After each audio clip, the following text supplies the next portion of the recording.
ஏன்னா 50 படம் பண்ணும்போது இன்னும் கொஞ்சம் கம்மியாயிடும். அதை பற்றியெல்லாம் கவலைப்பட வேண்டாம். நேற்று கூட ஒரு லால் சலாம் ஆடியோ லஞ்சுக்கு போயிருந்தேன்.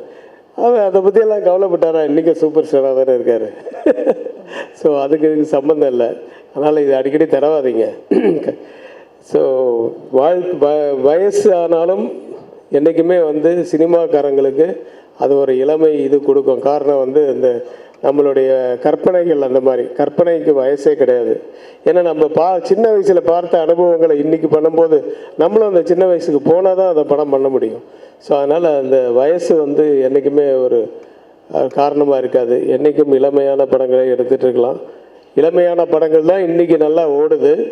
இன்றைக்கி தேட்டர்லேயே ஜனங்கள் பார்க்கணுன்னா யூத்து தான் பார்க்குறாங்க. ஸோ அதனால் இளமையான படங்களே நிறைய எடுக்கணும். வாழ்த்துக்கள் எழில்.